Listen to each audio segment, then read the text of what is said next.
Hello, everybody. My name is Aaron Canola, and welcome back once again to another edition of the Movie Battleground. Thank you guys for joining us once again as we continue working through some top high-end matches. Over the last couple of weeks, you guys have seen the title match of Movie Battleground between Joe Fairley and Henry Sanchez. Last week, we had the number one contenders match between myself and Jay Burns. Both of those are huge, huge matches, so I'm not going to spoil them yet. Go check them out if you have not seen them. But now we're moving on to that kind of next step because we've had the number one contenders match. We know who's going to be playing the champion in June.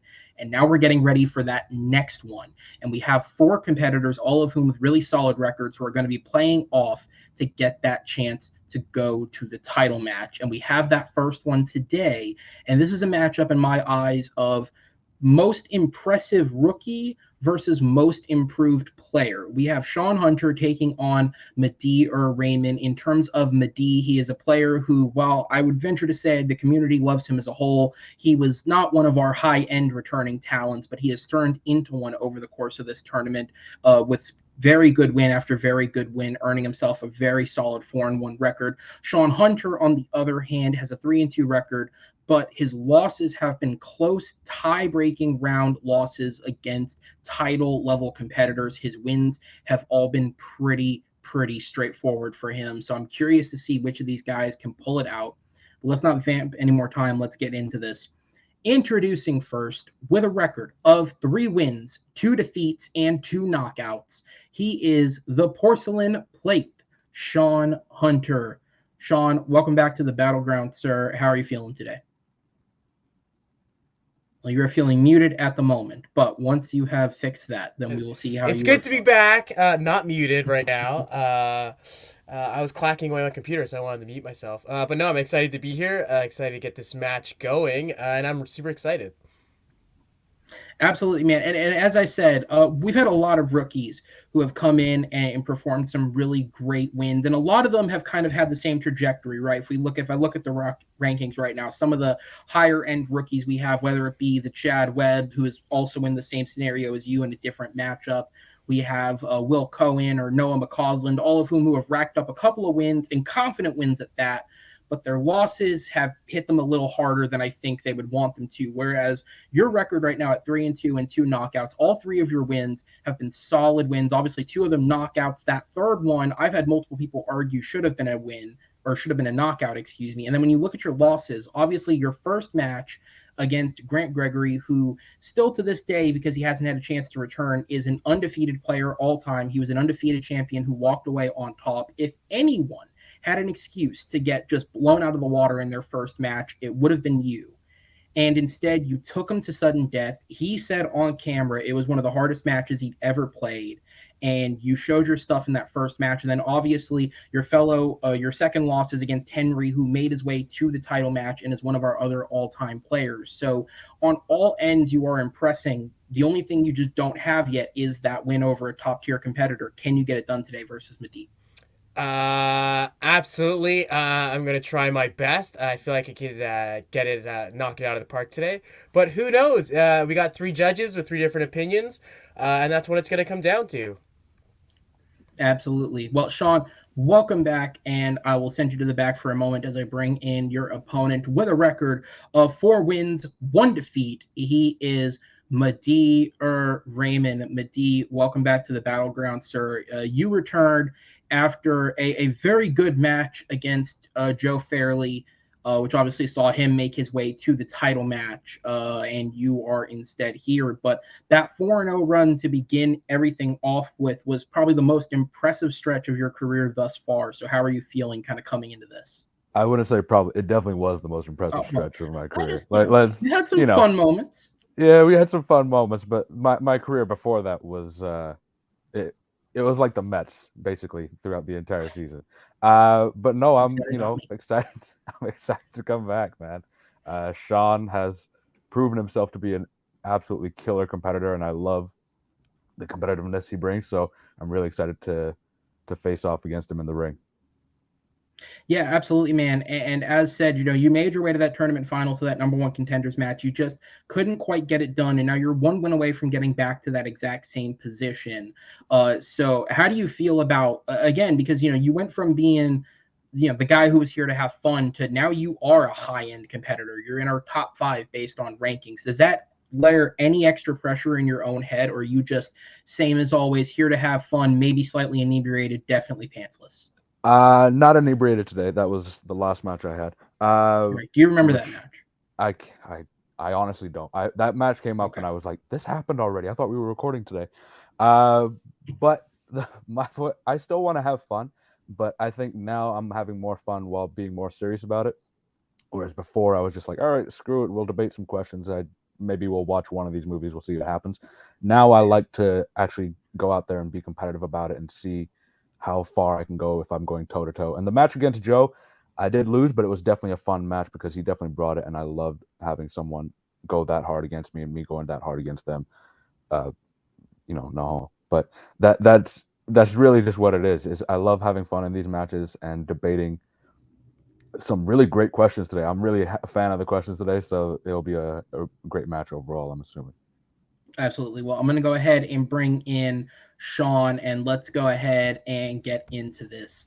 Movie Battleground is a best of 5 rounds. It is a first to 3 points wins. Each round is worth 1 point. If a competitor happens to get 3 points in a row, that is a victory by knockout. If it is a 2-2 tie at the end of this match, we will go to the blind round. Madeeh, that is something you have avoided thus far. Let's see if that continues today, one way or the other.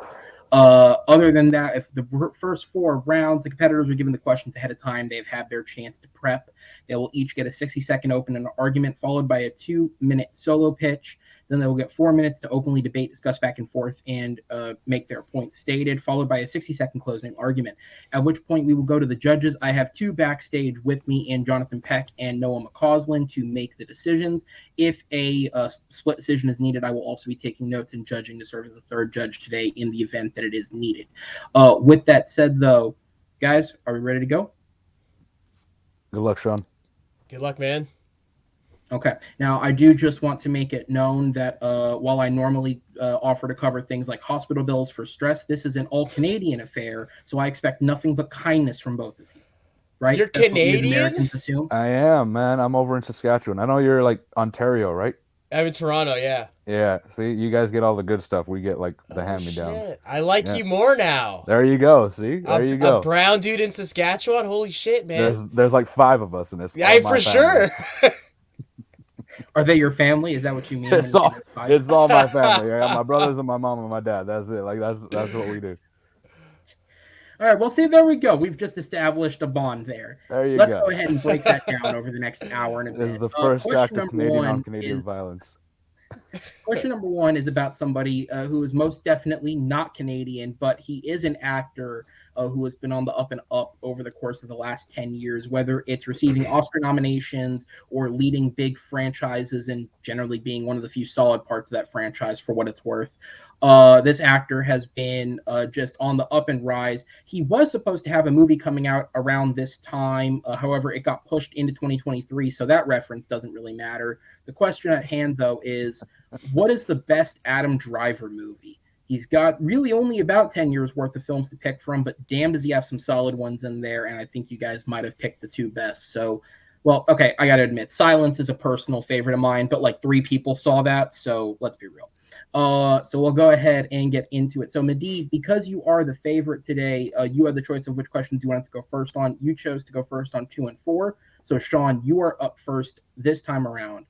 I will bring your timer in for you, and it will continue ticking when you begin speaking, sir. Best of luck, guys. As Aaron said, we have both picked 2 of Adam Driver's best films. For me, the film that just stuck out more, for me personally, I feel like his best performance, his best film that he's been in, is Marriage Story. Just looking at the performance that he gives in that film, the performances from the rest of the cast, the direction, the cinematography, just the emotional highs and lows in that film, the story in general, everything about that film, all of that together, for me, just makes it Adam Driver's best film. That's all the time I'll take. All right. So go ahead and bump it forward just a little bit. Oh, that was damn perfect. All right, Madeeh, you are up next. 1 minute on the clock for you. All right, so I went with a different style of movie than Marriage Story, but still an absolutely brilliant film of his. And also, I want to shout out that I did like some of the Star Wars movies that we got, but that's not what I'm picking. I went with Black Klansman, Spike Lee joint. So this is Adam Driver, not in the leading role, but in a supporting role that he fills beautifully. About detectives Ron Stallworth and Flip Zimmerman infiltrating the KKK in their town, Colorado Springs. It came out a few years ago, right before the kind of in that period of where Black Lives Matter really started coming to like into the cultural phenomena, and right before it kind of dropped off, and then before it came up again. So it's a very important movie for our time and tells a very important true story from decades ago that we all needed to know. And the film overall is just a beautiful piece of art that everyone needs to see. And time. All right, we are on to the 2 minutes. Shaun, you're up first.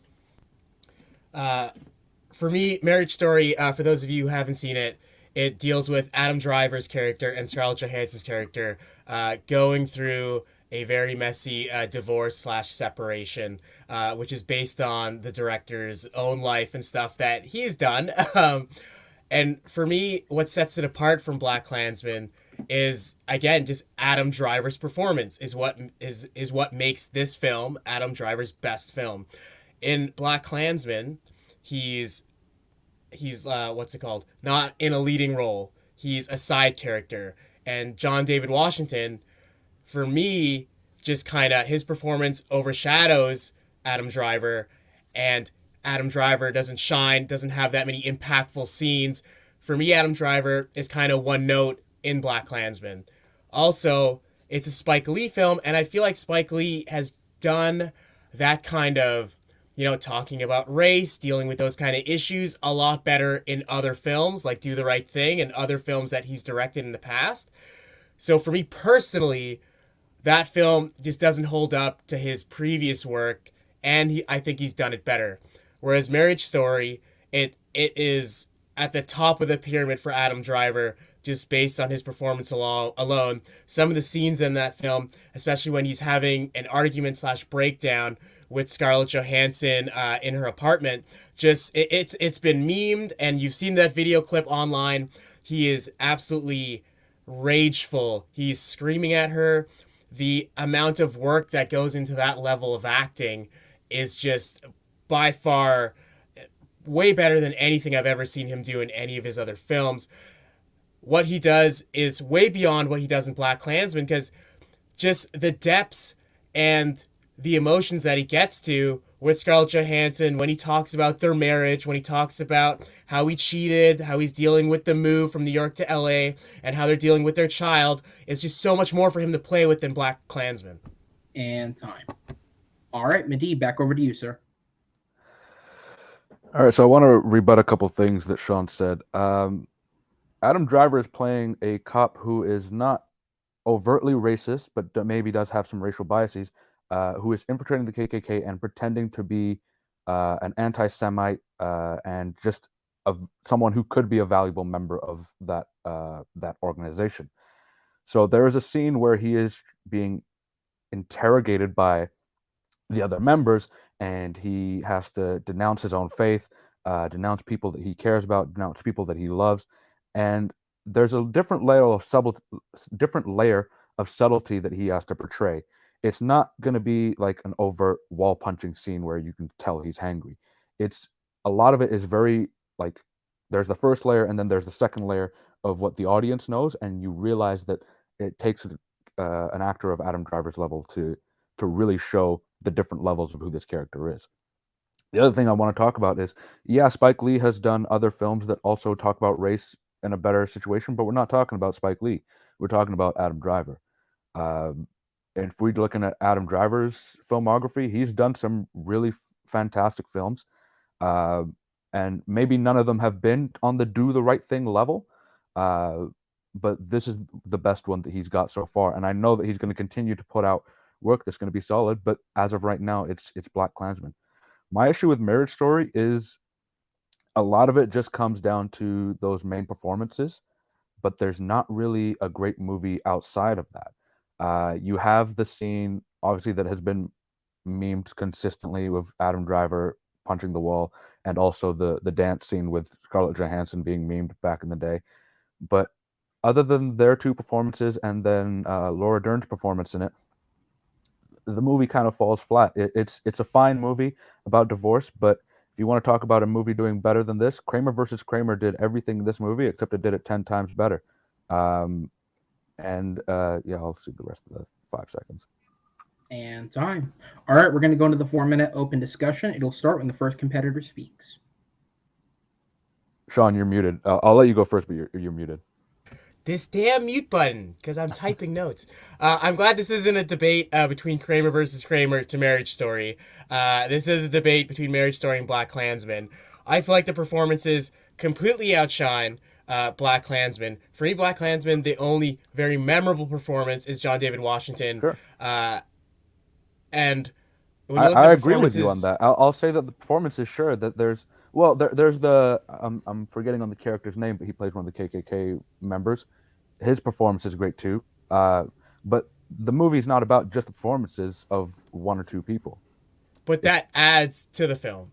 Especially like you said, Laura Dern won an Oscar for it. Scarlett Johansson and Adam Driver were both nominated, and the different lawyers that Adam Driver had throughout the film, the acting in those performances, just playing such a desperate, especially when you compare them to Laura Dern's kind of high class lawyer, just to see those different kind of sides, what Scarlett and Adam Driver are dealing with, and the performances behind those two lawyers. The performances, they're just a lot better, and there's a lot more scope in Marriage Story compared to Black Klansman. So if we're talking about what is his best performance, I would say that you probably have the correct answer with Marriage Story. But we're talking about the best film. It's not just the performances. You got to have everything going on around it. There's not a bad performance in Black Klansman. There's great performances in Marriage Story, but that's really all there is, and it's just from those, let's say 3 to 4 people. I'll give Ray Liotta the credit in this one, but it's really just those like 4 characters who have great performances, and then everyone else is just kind of there and in the movie. They have Wallace Shawn, who's in it for like 2 minutes, but like really doesn't do anything. Like a lot of the side characters are there and they're just there. It really fits more as a stage play, which is funny because that's what they do in their jobs in the movie. But your film works better as a stage performance than it does as a movie because nothing would have changed. I think it's shot that way, like it's a stage play to convey what the characters do in the movie. And for me, that's a way better visual cue to what's going on and getting inside their head. This is their life. Their life is in stage. It's so connected with that, and that's how it's shot throughout the movie. Whereas Black Klansman, there's nothing that's uniquely visually outstanding about that film, especially when I compare it to other Spike Lee films. Even if I compare Black Klansman to Marriage Story, the way Marriage Story is shot just fits that film a lot better. It's a very deep film about 2 people dealing with divorce, and one of them has done such a horrible thing. And Black Klansman, I just feel like there's not visually, the cinematography, there's nothing really that stands out to me.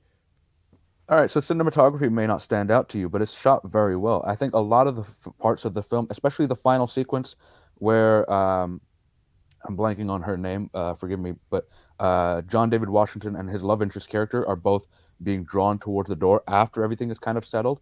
That's a brilliant shot. I think a lot of the ways that the scene with Harry Belafonte are shot are done really fantastically, and his speech at towards the end of the movie is really heartbreaking, and it shows why Harry Belafonte is the legend that he is.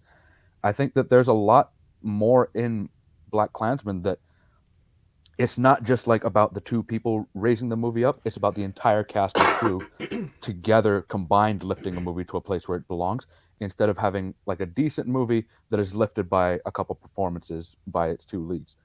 That's where I think that the differences between these is that your movie is great because of 2 performances.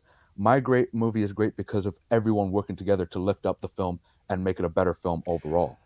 I think we're both people of color, but Black Klansman, I've just seen so many films that deal with topics like this. I'm just kind of sick of it. And the other elements in that film do not elevate it above Marriage Story. And I don't think it's just two great performances. Like I said, Laura Dern won an Oscar for her performance in the film. And plus Ray Liotta, and I'm blanking on the other actor's name, but he played the other lawyer. They're all great performances that raise level that film. And time. All right, we're going to go into the 1 minute closings. Shaun, you are up first.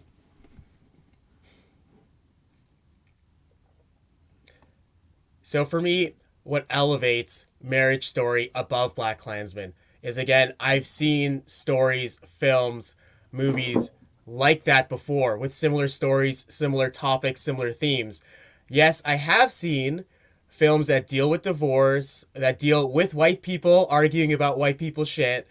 But for me, it's the performances that elevate Marriage Story, and also the director, how he wrote the film, directed it, and how he brought in stuff from his own life into the film. It's very interesting for me to watch and piece things together, especially when I know it's pretty much based on a true story. Again, going back to that, it's shot and kind of looks like it could be a stage play. That adds something to me because that is such a big part of the two main characters. That's like how they met. Those were their jobs. That was their life for a while. And that's kind of what drew them apart. That's kind of the world where Adam Driver cheated on his wife and the downfall. And just looking at the range of Adam Driver, his highs to lows, it's way bigger in this film. Time. All right, and back over to Madeeh for the final closing minute.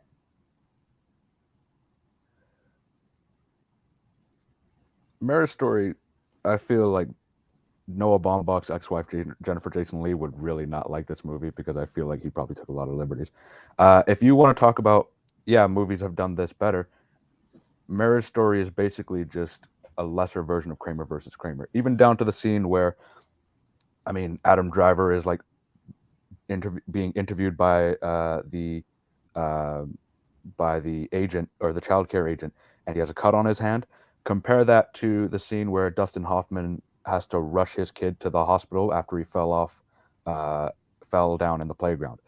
There's tension in Kramer versus Kramer, where in that scene you're just like, all right, he's getting interviewed and there's no tension. The question was, what is Adam Driver's best performance in a film? Then Shaun would have probably the better answer. However, we're talking about his best film. And while Marriage Story is a good film, it's not his greatest film. Black Klansman is, and it is a necessary film in this day and age. From top to bottom, it's undeniably well made, whereas Marriage Story is just a stage play with strong performances from 2-3 main actors. All right, a great first round, guys. I'm going to go ahead and sit you in the back and bring in our judges. Because I am trying to take notes and judge, there's not a whole lot of fact checking, but just to give the credit where it's due, the love interest in Black Klansman is Laura Harrier, who portrays Patrice Dumas. Also, since they were talking about the KKK members, the four biggest KKK members in the film would be Topher Grace's David Duke, Jasper, oh god, that's a European name, Hakonen as Felix, Ryan Eggold as Walter, and then Paul Walter Hauser as Ivanhoe. I don't know which one in particular you were referencing, but those are the major ones. And then the other lawyer from Marriage Story is Alan Alda. Alan Alda is the first lawyer. Ray Liotta is the second one. With that said, I am going to go first to Jonathan on this one. Who gets your vote, and what was your main selling point? Main selling point? Well, basically, I had looked through the question itself, and basically, what is sort of the best film that he's in, though? If we're going to talk about performances, I would have given my point to Shaun, but we're talking about film. And I think that's the reason Madeeh told me about it, and that's where he gets the point for me, because he pointed out with Black Klansman and him in the film, and talk about the overall film itself, its messaging in the film, and basically layers behind Spike Lee's direction, and basically not only the acting performances, but basically the filmmaking along with it. I felt like Shaun basically focused on the performance and not sort of a whole in the film. And even when he did to try and talk about the whole film right here, but I feel like Madeeh good countered it right here to feels like more of a stage play than an actual movie. So I would have given my point to Madeeh. Okay, so the first vote goes to Madeeh. Noah, over to you. Who gets your vote and what soldier? I wish there was a little bit more talk about Black Klansman. I felt like the bulk of it was focused on Marriage Story. I feel like Sean's main points were that the performances, like three of the big ones, were amazing and extraordinary, and that the film itself was shot like a stage play. Unfortunately, that point really didn't do anything for me to elevate this movie. And Madeeh did a pretty good job of saying that, besides the performances, there's nothing that really makes this movie stand out. It's just a decent movie about divorce. So I'm going to have to give my point to Madeeh. All right. Thank you guys so much. I'm going to go ahead and send you guys to the back as we will go ahead and move on to question number 2. And this question, like the first question, is also about a gentleman who is not Canadian. However, he is a legend in the film industry. The question is, what is the best Clint Eastwood film?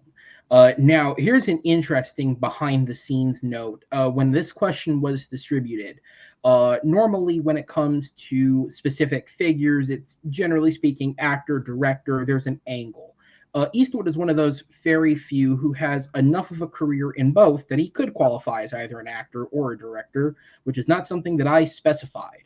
Now, according to my behind the scenes show notes, this is going to be going down as an actor thing because he is in both of these films. However, I'm not limiting the competitors to either angle. They picked 2 movies of his filmography. They can argue this from any perspective that they would like. They can argue why it's the best film he was in, why it's something he directed. They can argue why it was the best film on which he screamed at a chair behind the scenes. I really don't care how they want to approach this.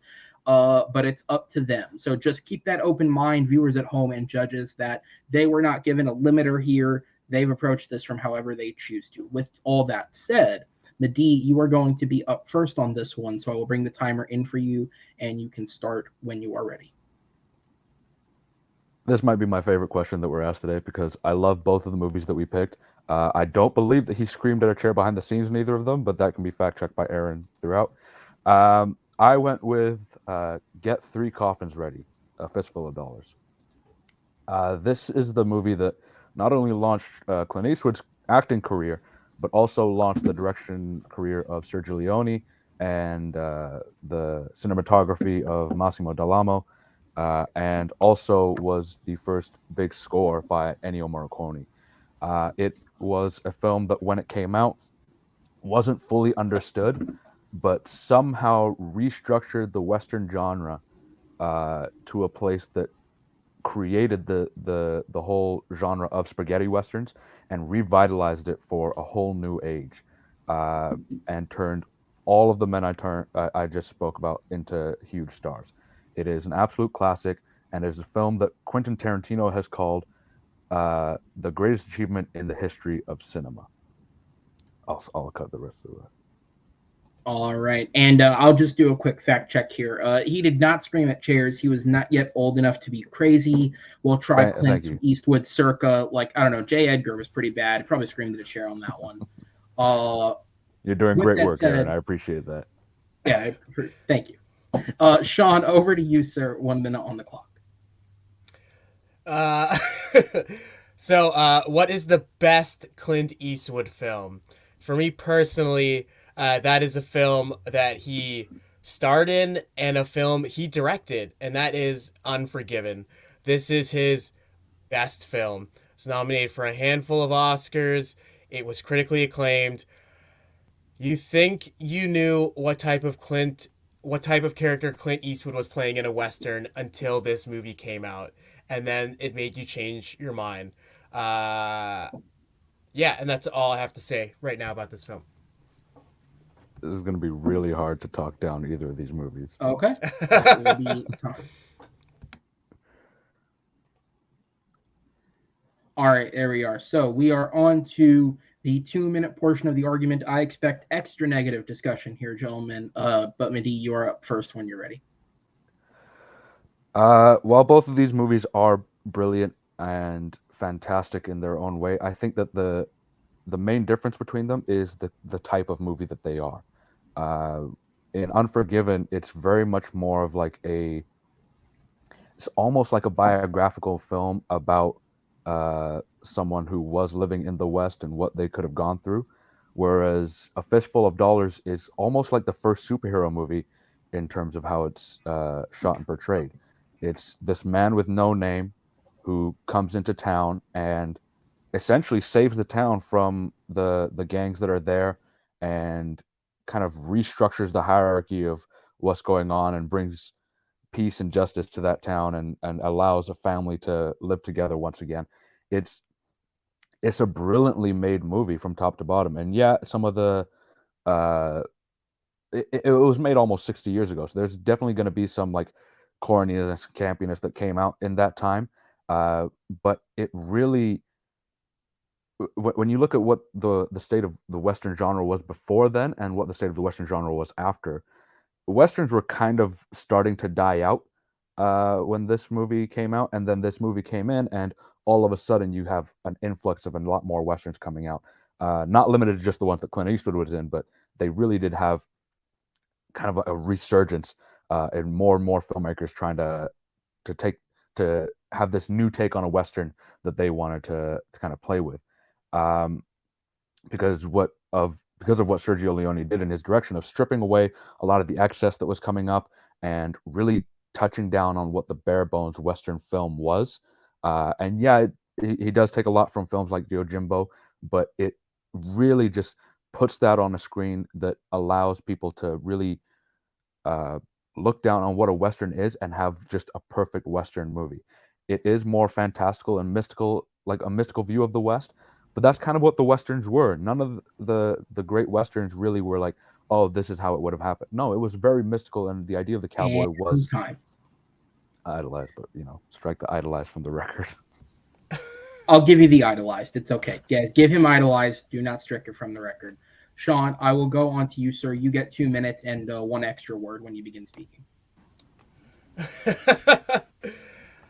Okay, so I'm just I know it's a debate, so I'm just gonna list off some of the awards Unforgiven has won because that's my job. I gotta do this. So Unforgiven came out in 1993. It won at the Oscars Best Picture, Best Actor for Gene Hackman, Best Director for Clint Eastwood, Best Film Editing for Joel Cox. It was also nominated for Best Actor for Clint Eastwood, Best Writing, Best Cinematography, Best Art Direction, and Best Sound. What was said previously was that Fistful of Dollars kind of changed the Western genre, revolutionized it. I think Unforgiven was the end of it. Clint Eastwood took what he had learned, what he had done as an actor, as a director, and when he made this film and put it all together, it was like my opponent said, it was more of a biographical film. It wasn't a superhero. It wasn't that Lone Ranger comes into town. It was realistic portrayal of what happens to someone if they're in the West for that long. And for me, that's the better film. When I look at it, obviously these films, they're like, there's decades and decades between these films. But if I'm just looking at the cinematography, just visually, the film, for me, Unforgiven just looks so much better. It just looks cleaner. I love the color grading in the film. I love some of the shots that Clint Eastwood uses. For me, it's just a nicer looking film, and to see it in a higher film quality than Fistful of Dollars, for me, it's just better to look at. The performances all around are better to look at. Like my opponent said, this was A Fistful of Dollars, what kind of launched Clint Eastwood's career into the Western genre, whereas I think Unforgiven, he took everything he learned. It kind of, I don't want to say ended it kind of was his end note for his Western career. He put everything he could into this film. And time. All right, we are going to go into the 4-minute open discussion. The timer will start when the first competitor speaks. I would love to see a 4K restoration of A Fistful of Dollars, but that really just depends on if Clint Eastwood at 92 can really put the effort into to get that made. I will say, so one of the things that you said, I do agree with. It did kind of put a lid on the Western genre, which I will say I hate. I hate that it put like a final nail in the coffin, so to speak. But that's That sucks, man, because like that movie came out in the early 90s, and then the next great Western that we had was like 310 to Yuma in 2007. That's like almost 15 years, give or take, of of of space that we could have had great Westerns coming out, but instead we got like other genres of movies. And I'd love to see more Westerns, especially with the technology that we have and Yep.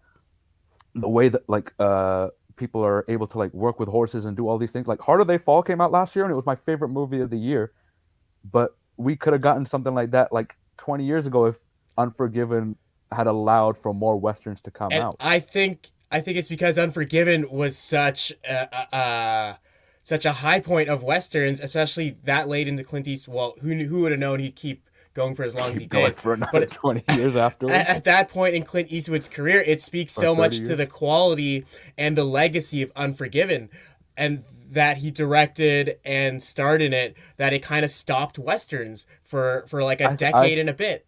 I think that that takes away from it though, because I mean, if you look at what Fistful of Dollars did, it revitalized the genre and it like caused a bunch of young filmmakers and old filmmakers to be like, you know what, maybe we're not done here.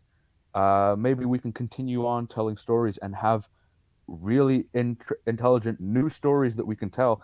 And that gave us so many great movies throughout the course of the next 20, 30 years. Uh, Ending with Unforgiven, because it was like 30 years later that he made Unforgiven, and that somehow just put the nail in the coffin. You want a film to revitalize people's love in that genre, which is what Fistful of Dollars did. And Unforgiven, while I love the movie, it's a brilliantly made film.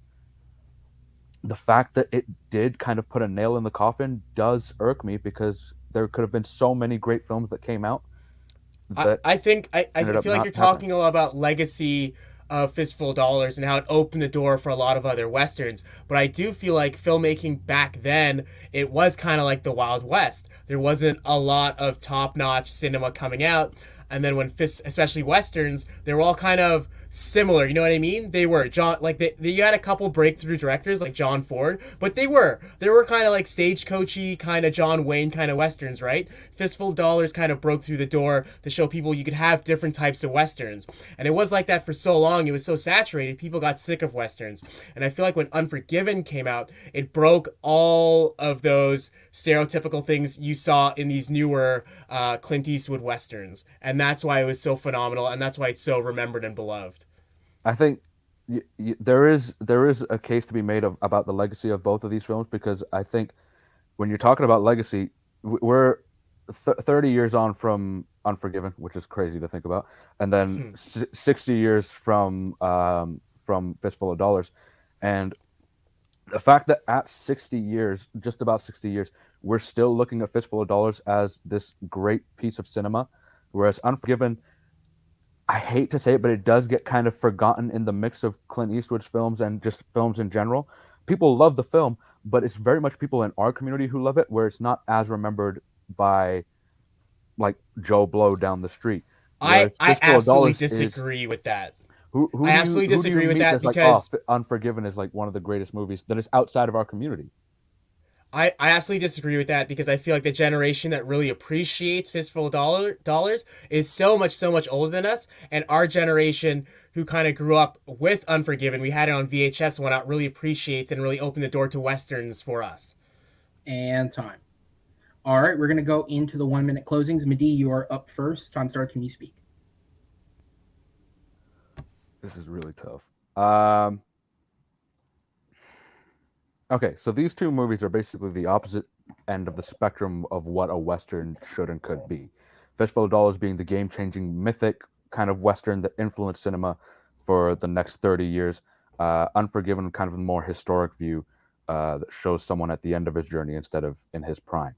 And while both stories are necessary, something about Unforgiven is that you kind of wish you could have seen that character's story maybe like 20 years earlier about like when he was a badass, and you're glad that you see him at the end, but you also do wish that you had seen more of him as a younger one. People kind of like, yeah, it's maybe a sequel to like a long lost sequel to the Fistful of Dollars trilogy, but it isn't, and you do want to see more from it. Unforgiven left the genre kind of dead as soon as it came out. And while Fistful of Dollars does have great direction, I would say it has better direction than Clint Eastwood's direction when it has Sergio Leone. And again, reminding you that Quentin Tarantino called it the greatest achievement in cinema history, and that dude's the biggest film nerd ever. All right. Shaun, over to you for one final minute when you begin speaking. Like you said, Fistful of Dollars, game-changing mythic, Unforgiven, just a historic view of a character who's at the end of his journey. Both stories are so incredibly different, but looking at when Fistful of Dollars came out, looking at that kind of story with that kind of Lone Ranger kind of character, being a superhero kind of Western, I've seen multiple stories like that, multiple Westerns like that before, whereas Unforgiven, I did not see another Western like that until that came out. You also said that that Unforgiven was kind of like the bomb that kind of blew up the Western genre, and that's what happens when something is so big and powerful. It destroys everything else in its wake, and that was Unforgiven. And just looking at just the other actors in that film, looking at Gene Hackman in Unforgiven, it won him an Oscar. His performance was so great. Gene Hackman, pretty much at his prime, a little bit out of his prime, chewing up scenery, just playing off of Clint Eastwood, so much good. I don't remember a lot of other performances from A Fistful of Dollars, actor-wise. And time. I both love and hate this question. All right. Well, I'm going to go ahead and send you guys to the back as I bring in our judges, and we're going to go ahead and get to the deliberation. Noah, I'll shoot over to you first, sir. Who gets your vote, and what was your main selling point? I forgot to mention this in the previous round. This is probably one of the nicest debates we're ever going to have. And I don't think it's a surprise that's going to be between two Canadians. God damn it. You guys are making me pick between the two of you? That is the premise of the show. This was really hard. This was really tough. There was a lot of good points made. I think we have to go Madeeh on this one. I feel like his argument about the legacy of Fistful of Dollars was a lot stronger. I wouldn't say a lot stronger. Very close, but it was slightly stronger than Shaun's. He said that like 60 years later, like this amount of time later, it's still one of the most important movies. It's still really important to the movie community as a whole. While Unforgiven kind of gets lost, even though if it doesn't deserve it. So Madeeh. All right, and then Jonathan, I head down to you. Who gets your vote, and what sold you? Well, it's a very intriguing argument indeed, and I think. Sorry for the noise in the back. Well, the thing for this argument for me, when I base it on the question here is, and I will get my point. I'm actually going to defer it slightly to Shaun, because I think he really tried best way to describe with Unforgiven that more sort of memorable parts, along with not only the great acting performances but the directing, all that stuff for Eastwood's film around that point. So I would have given my point to Shaun.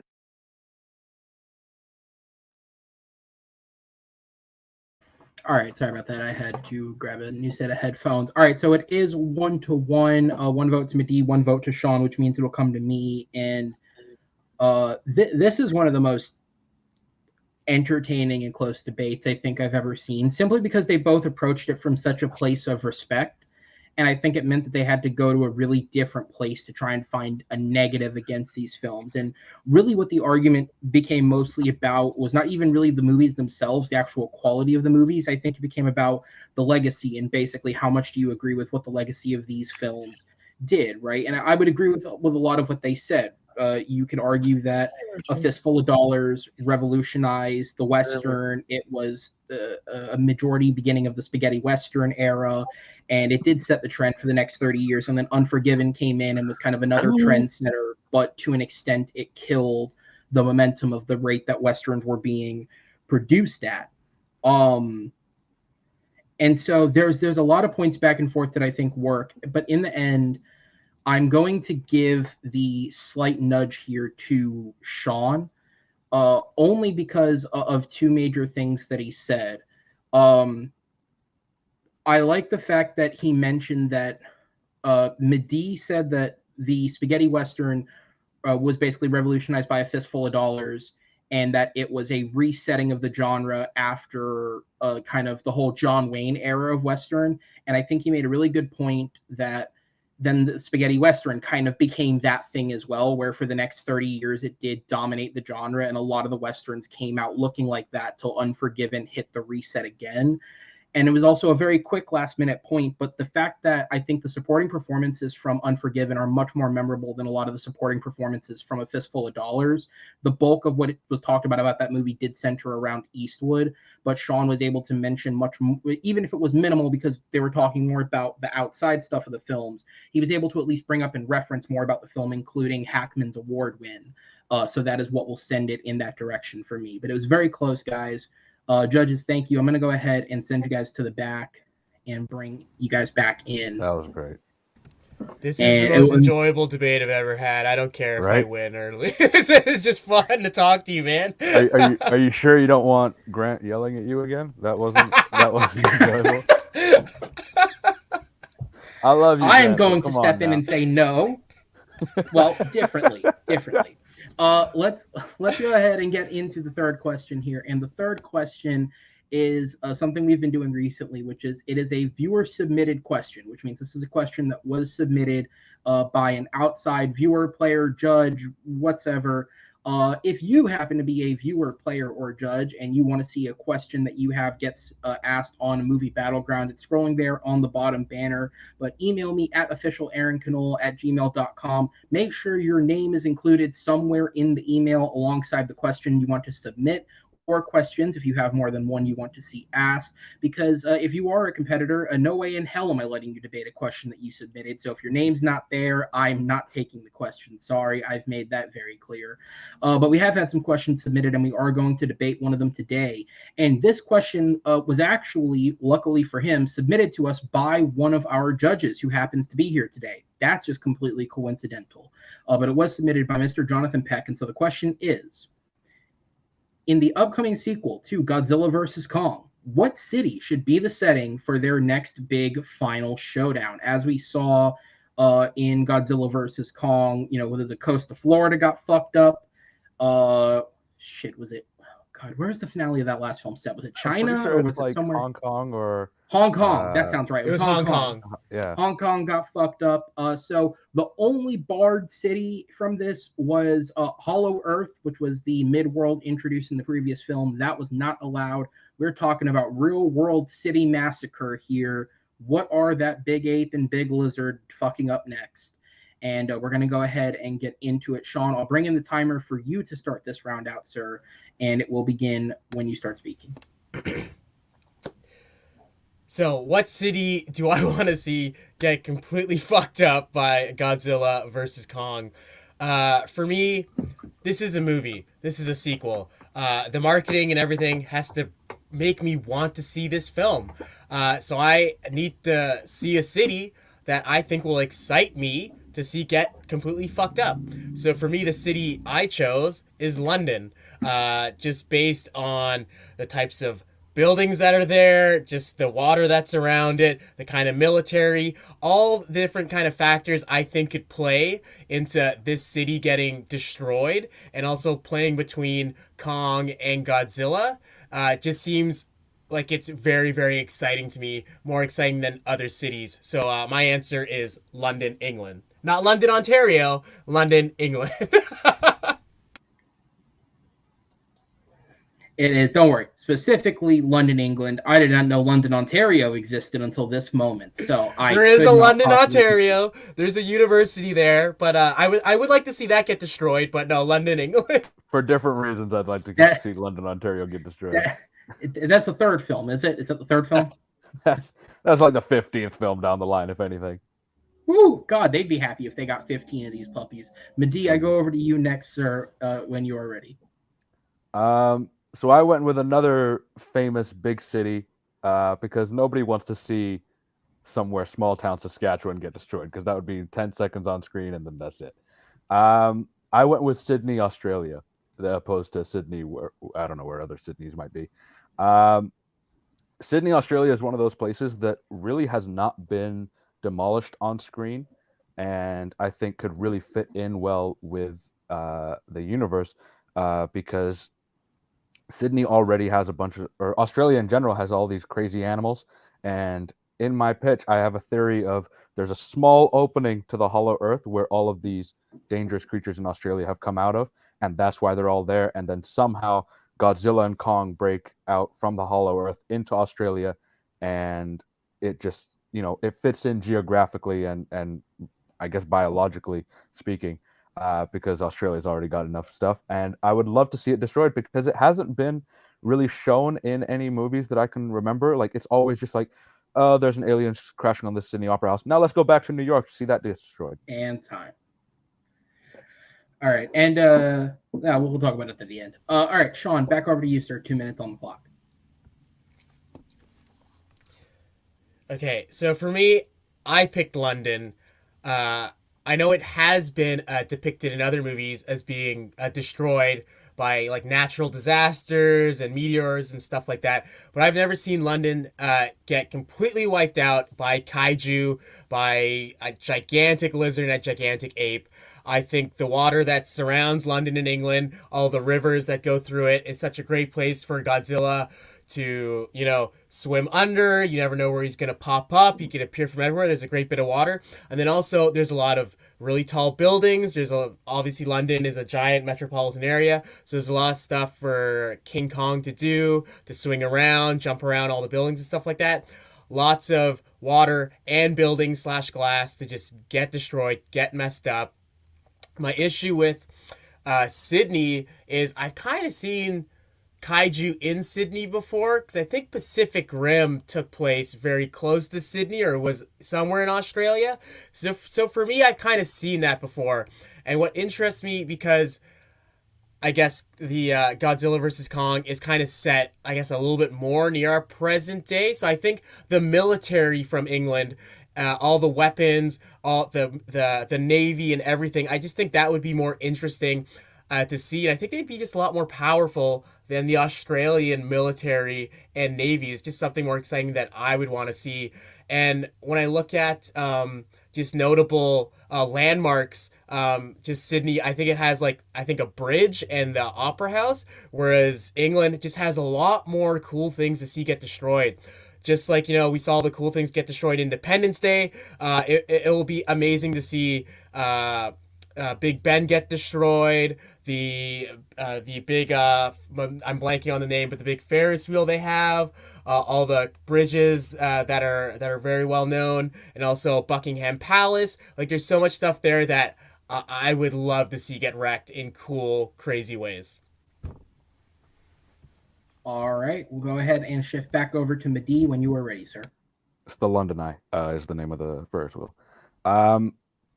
Okay, so as you said, London's been destroyed a lot, and I actually have some of the numbers on that. Like, just in the past 20 years, London has been destroyed in London Has Fallen, if anyone saw that. 28 Days Later by a Zombie Apocalypse. Rain of Fire by giant dragons. So there is some giant lizards that have destroyed London. V for Vendetta, G.I. Joe Retaliation, which totaled London completely, but nobody saw that movie, so who cares?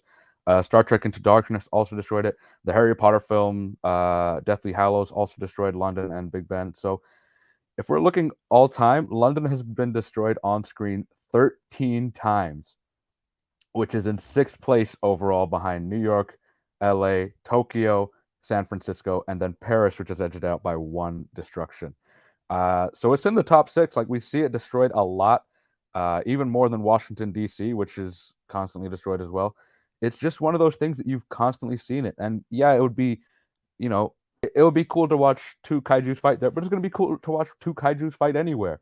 Like, let's be real. We saw them fight on a boat, and that was the best part of the movie in the last one, in the middle of the ocean. It wasn't about the location. It was just about them fighting. So London's been destroyed enough times on screen that I'm okay with not seeing it too much. As long as it's not New York or LA, I'm okay. Sydney is a place that's only been destroyed like a handful of times. And I don't know what Australia did to get away from that brunt of it, but Sydney is right on the coast of the ocean. The Sydney Opera House obviously is a very famous landmark, and they do have the other bridge as well. But it's also a metropolitan city. It does have a lot of tall buildings and skyscrapers because it is the kind of the central hub of Australia, and it happens to be right on the coast. It's also right by the Great Barrier Reef, which, if we look at what happens in the other kaiju movies, is they destroy this area, and then it has this crazy amount of growth ecologically, which would revitalize the Great Barrier Reef after they kind of take it apart. And you mentioned how Godzilla could come out of the water that's in London. The only water that's in London is the river. Time. Sorry. Oh, sorry. I figured it was about close, but I just, All right. We are going to go into the 4-minute open discussion. Time starts when the first person speaks. So I'm just going to finish my point, if that's cool. Sure, do it. The only water that's in London is the river. And to be completely honest, I don't think that river is wide enough for the chunk that is Godzilla. Like, because he's a big boy. Like, I don't that river is booty. He do got some booty. So he'd be like, if he's trying to swim, it would be like someone like crawling up a pipe, like in like. Or Augustus Gloop going up the pipe in Charlie and the Chocolate Factory. Or Andy Dufresne going out the shit pipe in Shawshank. Exactly. Yeah, like it would be very tight, and I don't think he'd be comfortable. He would have to walk from the coast, which is not an easy walk. There is a lot of like countryside in the way, and it would just be, I don't know. Like, I think environmentally, it would be cool to watch, but it's just getting to London. He would have to walk quite a bit of the way because the river does narrow in the city quite a bit. I think it is a movie. Not everything is scientifically accurate because it is about a giant ape and it's about a giant ape and lizard. A giant lizard fighting. It's not science. They could definitely in the film push London closer to the shore and also widen the river to have them swim in it, fight in it, and whatnot. Again, for me, it comes down to the excitement. I just find Sydney a very boring place. Once you get past the bridge and the opera house, there's not a whole lot that you could recognize with the eye if you're filming and shooting action scenes, because these two are going to be going at it. You have to top what you've seen in the first film. So for me, there's just so much more destruction of landmarks and just so much more in general to destroy, especially with the river running through it. Like, even as you said, if it's not that deep of a river, it would just be cool to see them fighting in it and knocking each other out of it, and then bringing in the military that are in London. The military never, since Godzilla 1, has not done anything in these movies. I don't want like the human side to be like prevalent.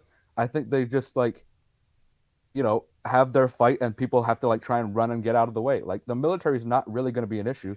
Because it hasn't been an issue in the past. What is it? 5 movies in? But the military's always in a Godzilla film. It always is. And I'd rather see there, but it's not like they're actually doing anything. I'd rather see the English military with their really cool ships and helicopters and stuff, rather than the Australian military with their boomerangs. It's just more exciting film to me. Australia's going to cancel you so quick. Oh my god.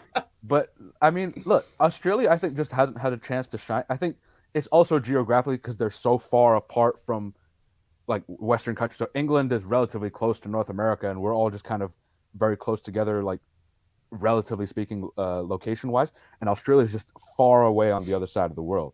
So I think that's kind of a big reason as why we don't have that recognition of what their military is or any of their other landmarks are, is because it takes 18 hours for us to fly there. So nobody wants to make the trek.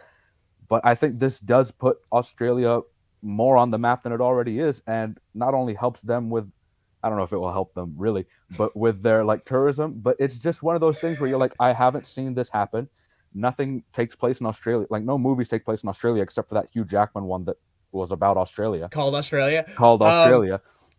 And for me, there's a reason why Australia is not featured in that many films. Why it's not featured in that many destruction films, because it is just a very boring place. Just looking at the city that you picked, it's just water, and then the city. There's not a lot of landmarks. Even if I look back to Pacific Rim, I think, I can't remember if one of them or both of them or whatnot were filmed in Sydney, Australia. It took place, like, there's not a lot of memorable stuff I remember I know getting the crushed or anime that they destroyed or have on falling to the Netflix ground. is based in Sydney or based in Australia, but I don't know if the movies are based there as well. I think the movies are just kind of more in the wherever.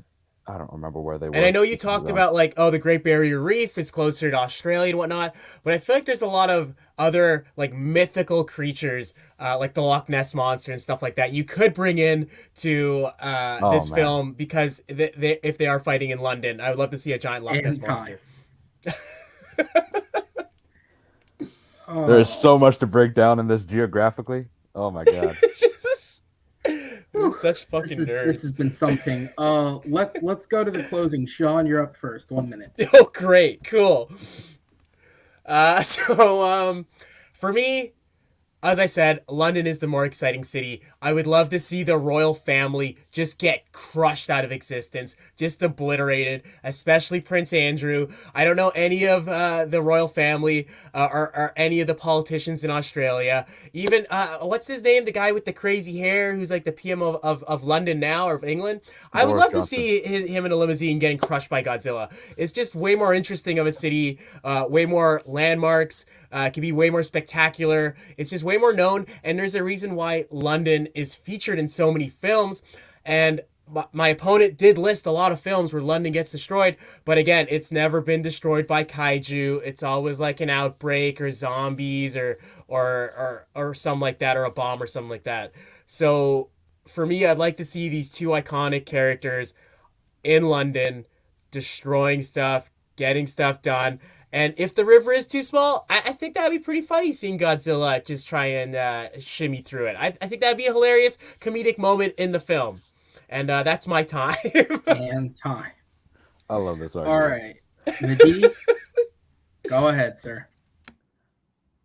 All right, I'm gonna try and rein in a lot of what was said. So Loch Ness monster #1 is in Scotland and in a lake, so there's no way Nessie's coming all the way down to London for this fight. The other thing I want to mention, yes, I would love to see Boris Johnson and Prince Andrew get killed, but you know that can happen regardless at this point, whether on screen or not. My issue with it is London's been on screen so many times getting destroyed, and none of them really there's been great destructions of it. Reign of Fire being the one where the dragons destroyed the hell out of the city, burned it to the ground essentially. V for Vendetta blew up a lot of the locations there. But Australia just hasn't been featured in a movie, and I'd love to see it get destroyed. It fits in better geographically because it's right on the coast of the ocean, and Sydney is a major city with a lot of people in there. Just because we don't know them doesn't mean that they're not important to see. I'd also love to see other kaiju climb up from the Hollow Earth into Sydney, which by all accounts could have been why we have so many snakes and tarantulas and other creatures in Australia. I think it fits in better with a potential story, which I know they're not known for the story in this franchise, but I'd love to see other creatures climb up through there. Jesus Christ, get one last sneak diss in there while you're at it. Hey All man, right. come on. I love this question, but let's not front like Godzilla versus Kong is going to be the Oscar-winning movie that it. No, not at all. But let's go ahead and send these guys to the back and bring in the judges. So I have just a couple of quick fact checks. So the first one is there are, as far as I could find, 5 cities on Earth named Sydney. There's obviously Sydney, Australia, Sydney, North Dakota, Sydney, Nova Scotia, Canada, Sydney on Val in Northern Cape, South Africa, and there is a Sydney in something called Vanuatu. Vanuatu. I don't know what that is, but it is a country that apparently exists. Yes, Sydney was in the first Pacific Rim. I don't know how much because truthfully, I've never seen the film, but Google tells me that it was in it. What else was there? Oh, for the River Thames, at its absolute skinniest, it is at about 60 feet wide going through the city of London. According to stats that I found from the 2014 Godzilla film, Godzilla's feet each were about 60 feet wide, which meant 1 foot could fit in the River Thames, and that is not if he had grown since the 2014 film. If puberty hit, then we're absolutely fucked. And yes, as Madeeh pointed out, the Loch Ness Monster is Scottish and lives in a lake. So unless the military is airdropping Nessie in for the fight, I don't think it's going to get there. However, in researching this, I did come across an article in which people in 2016 legitimately believed that the Loch Ness Monster was somewhere off the coast of England. It was later revealed to be a dying whale. That's just sad, but I did find it, so I thought I would bring it up. But with that said, let's go ahead and get to the judges. Jonathan, I'm going to you first. As concise as you can keep it for me, because I know you had a field day sending stuff to the private chat there. Who gets your vote and what sold you on it? Final thoughts on that, and to be 100% honest, I would want to see both these movies, but I had to choose. Like, I'm like a film executive right now, but which ones might be intriguing to watch on a big screen to see Godzilla or Kong get basically blow the shit out of them. Based on that, I had to go with a very interesting idea, and I'm going to very intriguing that we rarely see in films in general, based on Foley as a whole. So I'm actually going to pick. I'm just going to pick Madeeh for Sydney, Australia. Though he pointed out that like by depiction on films, we never see so quote unquote destruction mainly in Australia or very well though, and I felt like it was a little bit more possibilities they could do with it if they have a little in those battle scenes in Australia. So I want to put Madeeh on that part. Okay, Noah, over to you, sir. Who gets your vote and what sold you? I was with Madeeh for a majority of this, just because he said that we've seen London be blown up and destroyed like countless times, and it's time for Sydney, Australia, of all places, to get the spotlight. But honestly, Sean kind of won me over with the point that Sydney, Australia is just fucking boring. There's not a whole lot over there, and that'd be a lot more interesting over in London. So I'm going to give my point to Sean. Yeah, this was a really hard debate to judge because after a certain point, I realized there's no way to actually quantify what's a good point here. These guys are just throwing shit at the wall in the best way possible, and I'm just ready to see what sticks. And honestly, after hearing really good points on both sides, I actually am going to have to side with Sean on this one because as much as it did come off as a Hail Mary, the idea that while both have iconography wise, both have places that you could see be destroyed that you would visualize. England has people in it that you would want to actively see be killed on screen by these creatures that Australia doesn't really have because their leaders aren't bad enough to be known worldwide outside of England. Let's just be real. The royal family's a fucking mess, and Boris Johnson is somehow probably worse than Trump. I mean, not as racist maybe, but definitely worse on a leadership level. So yeah, that's a definitely an interesting point that like we could see people get killed. Both of these countries are going to hate us now, by the way. We have officially made enemies with Australia and England, and I look forward to going to war with them soon. With that said, guys, thank you so much. I'm gonna go ahead and send you to the back and bring in the competitors. I'm not even mad. I'm not even mad. I'm shocked. What? Someone needs to Photoshop Godzilla just standing in the River Thames, just like his feet Just like 1 foot in, sides. like God damn it. It's just like a puddle for him. He's like awkwardly like stepping on both ends of the river. Like fuck, I thought there would be more water. Oh gosh. All right. Well, let's move out of that wacky world and move into the fourth question of this debate, which are somehow arguably blockbusters we probably take slightly more serious. We are in currently a dead zone for this universe, which would be the Marvel Cinematic Universe. Doctor Strange did come out a couple of weeks ago at this point. Moon Knight is now over. We are waiting for Miss Marvel on Disney Plus to begin airing in June.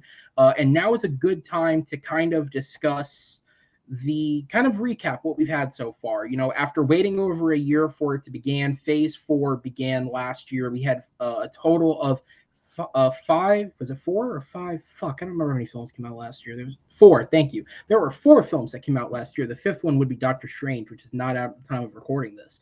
Unless one of you guys happens to know some Canadian link that like hooked you up. No, okay. I don't. Yeah. So no, none of us have seen Doctor Strange yet.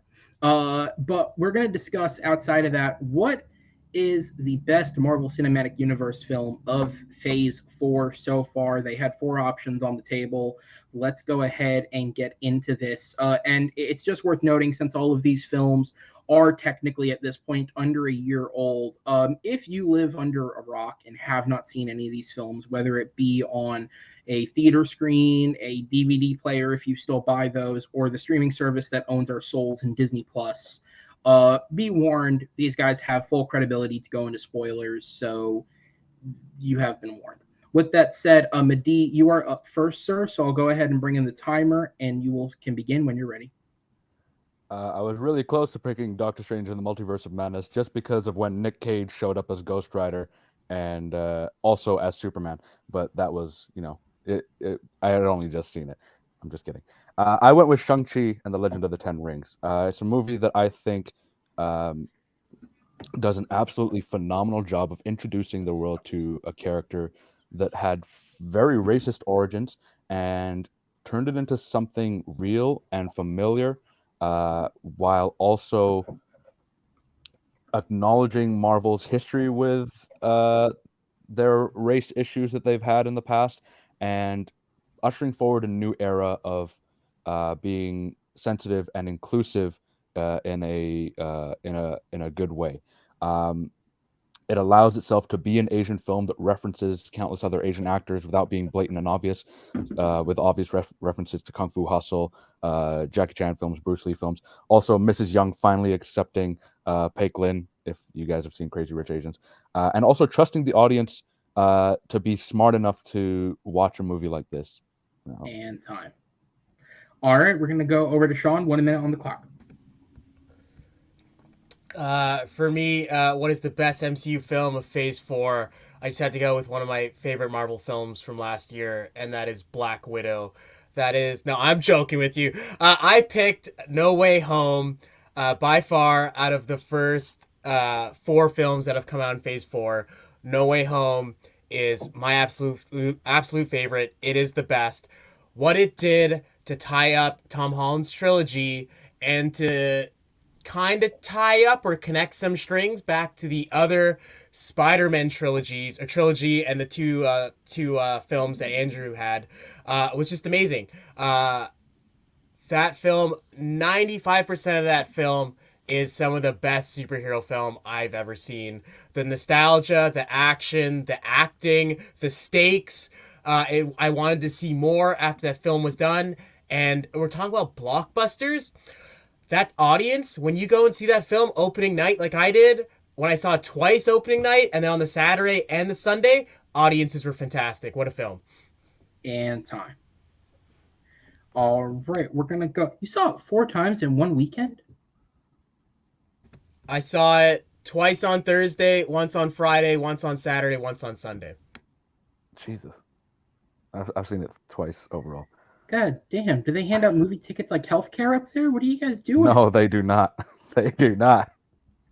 I wish All they right. did. Yeah, Madeeh's a resounding. Nope, not here they don't. Nope.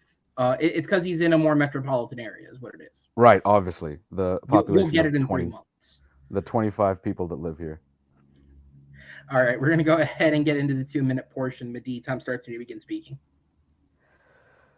Okay, I will say this. I think Shang-Chi is a film that stands on its own, that is slightly connected to the Marvel Universe, but isn't reliant on it, and is not reliant on a lot of things that Spider-Man No Way Home is reliant on. My issue with Spider-Man is that a lot of it is based on fan service and on Easter eggs, which is fine if you sprinkle it in there. I'm going to use like kind of this reference, but like if you have a meal, you don't want the spice to be the main part of the meal and then the actual meat and potatoes to be the small part. You want it the other way around. You want actual meat and potatoes would be the story and the whole overall experience of the movie, and then the spice would be the Easter eggs and the fan service sprinkled on there. Your movie kind of does the opposite, where it's a lot of all the great parts of the movie are fan service. Like the fact that all these villains are showing up, all the other two of the other Spider-Men are showing up from our childhoods, but it's the story around it is not what I wanted it to be. It's actually kind of a poor movie if you take out the fan service parts. That's my main issue with Spider-Man. Whereas Shang-Chi, it's telling a story that everyone can kind of vibe with in a like the first 10 minutes are all in Mandarin, and it still is a brilliant movie. Besides that, it's one of the first times in the MCU that we've been trusted to be able to read, which is great because more movies, international movies specifically, do need to be seen, and this is kind of an intro to it for a lot of people. And it hinges on a familial relationship with which a lot of people across the world have on the paternal level, where even as like adults, you kind of see your dad as this supernatural being, even though in his case he is. But it's always difficult to kind of fight for their acceptance, even though you might not agree with what they're doing. It's from top to bottom, this movie is done in a really brilliant way. The choreography, action choreography, is the best that the Marvel universe or in any superhero film, I would argue, and it's just an overall brilliant film. All right, Shaun, 2 minutes on the clock for you, sir. I love that Marvel's doing POC films, but I find some of their POC films are very stereotypical based on the cultures of those characters. Black Panther, our first POC superhero, he's like the king of Africa. Oh, who would have thought? Shang-Chi, our first Asian superhero, he's a master of kung fu. It's very stereotypical. For me as a POC, I don't want, and I know all this is based on the comics, but for me as a POC, some of it's just too stereotypical. And Shang-Chi, it was a basic origin story. We've seen it before, especially with Marvel. We've seen those beats. We've seen those story beats over and over and over again. Not too much surprised me in Shang-Chi. You said it was kind of its own film. It wasn't really connected to the Marvel universe or whatnot. It was totally connected to the Iron Man universe. It had what's his name, Richard Slattery in it. That was a big connection. Like the 10 Rings, he was a big part, not a big part, but he was a part in the last half of the film. He was there. So he's an Easter egg. You had to watch the other Iron Man films to really know who that character is. You attacked my film, you said it was just fan service. The story wasn't really anything. If you took out those amazing moments, my story wouldn't be anything at all. Well, you can't do that. The film is the film. We're not talking about best art house film. It's best MCU film. This film made other Marvel films, took them into the MCU. Going over the story, look at the stakes that Tom Holland Spider-Man had in this movie. He had to pick between keeping his friends, his girlfriend, or letting them go to make sure they're safe. Look at how he lost Aunt May.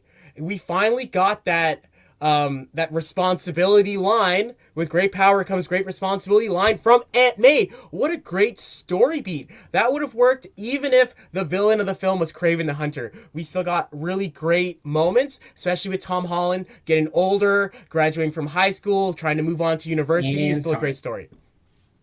All right, we're going to go to the 4-minute open discussion. The timer will start when the first competitor speaks. I feel like your movie doesn't allow its cast to succeed. And hang on, I have an argument for this.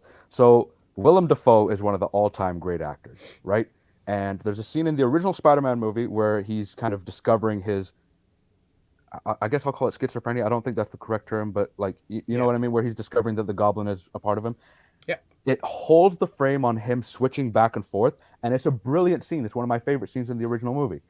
In this movie, he has that moment where Spider-Man like webs his hand to the dummy bot, and then it cuts to Alfred Molina, who goes Norman, and then it has a line of dialogue, and then it cuts to Jamie Foxx, who just goes, "The hell?" And then it cuts to Willem Dafoe again, and then it cuts to Aunt May, who's for some reason being told to go. Like, the editing in this movie doesn't allow its actors to succeed. Every single time that there's a big moment, like Andrew's speech on top of the rooftop or Toby's speech on top of the rooftop, both of them you're watching and you're like, I want to see them really pour their hearts out. And then it cuts to a reaction shot from Tom Holland. And I get that it's his movie, but let the actors do their work and like I show off their I work instead of just being a voiceover in the background. I think this isn't Sam Raimi's Spider-Man. We're not going to have the same cuts, the same cinematography, the same editing as we had in the But Sam Raimi here's the verse. thing: when you don't have, it doesn't matter about having the same cuts. It's about making sure that you're giving your actors a chance to shine. And And I when you think have they did have a Willem Dafoe chance. doing a great monologue and you're cutting to Jamie Foxx saying "the hell" in the middle of it, I think this had to fit within the MCU and the other films that John Watts directed. This is his third film, and for me, this fit perfectly with the first two. It wasn't shot differently, it wasn't edited that differently. I like seeing all these characters. These aren't the same exact versions of the characters we've seen in previous films, in the they are. They web say that films they and are. the Raimi films. They Pardon? they literally say, "Yeah, I brought them over from this one, from the moment We before don't he know if died." it's that exact universe, and Oh they're my all a god! little bit different. Their costumes are a little bit different. The whole Sandman's a little bit premise different. is that they came from that exact universe. They Then why is Jamie Foxx not blue anymore? They're not the exact. Then that's this argument doesn't really matter. We're arguing about what is the best MCU film. I think the characters in this film all got their moments to shine. We had the MCU humor. We didn't. I don't think there was any weird editing or cut to use. We got all those memorable scenes of Aunt May and Doc Ock, especially when Doc Ock turns good again. His friendship, and you talked about Toby and Andrew coming to the film. They got those moments on that rooftop. Andrew got that moment when he saves Zendaya. Like they tied up a lot of loose ends from the other franchises, and those actors got those moments. One thing you said about Shang-Chi was you think the action was the best in the MCU. I don't think the hands action down it was the was. best. I think Winter Soldier had better action, No, it hands doesn't. down. And if I we look think at even just Shang-Chi's, the scaffolding fight that is done in kind of the middle act of Shang-Chi, going elevator into scene, elevator scene in Winter Soldier trumps I that. think the scaffolding scene beats that. I think the bus scene is probably one of the No. best action scenes that we've had in the MCU, and it's one of those things where it's just reliant purely um, on the issues at hand, as well as the opening scene where Wen Wu's character is facing off against his future wife.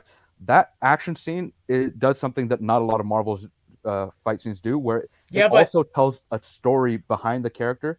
Even watching that the first time, I was like, "Oh, these guys are good, like flirting in their fight." Like you don't see that in films in general, but this film, the stunt choreography and the cinematography behind it allowed the action scenes to tell a story yeah, but I didn't outside care of a about the brilliant story for the characters, rest of them. especially that early on to the film.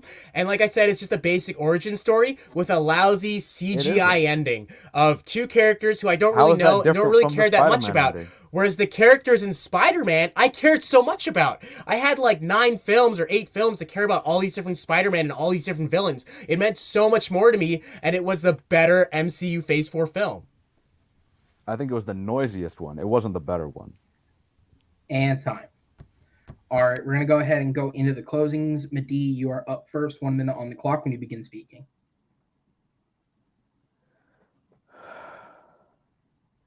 Another issue that I have with Spider-Man No Way Home is that a lot of the side villain, other than Norman Osborn, none of the villains really get a chance to shine. Jamie Foxx just kind of becomes his character arc changes from what it was in the Amazing Spider-Man 2, where he just becomes the comedic relief, and it's kind of just Jamie Foxx humor, so it's hit or miss. Shang-Chi is brilliant on a lot of levels. It's the performances from all of the main cast, including the side cast. Trevor Slattery turns from like a joke in Iron Man 3 to someone you generally feel for when you think he's dead on the screen, and you're like, oh, he's dead, and then you realize he's joking, and you're happy that he's alive again. You do care about these characters. Spider-Man, you've had 9, however many movies to care about these characters, and you've had that built up. This one, it's the first movie in. You care about all the characters. You care about when the characters die. When Wenwu dies, you're upset because you realize that he finally chose his family over the rings, and he dies right at the end, and it's a heartbreaking moment. The action scenes are phenomenal, and in terms of Spider-Man, other than having fan service moments, there's not a lot of great moments in the And movie. time. All right, and then we will go over to Shaun. Time starts when you begin speaking.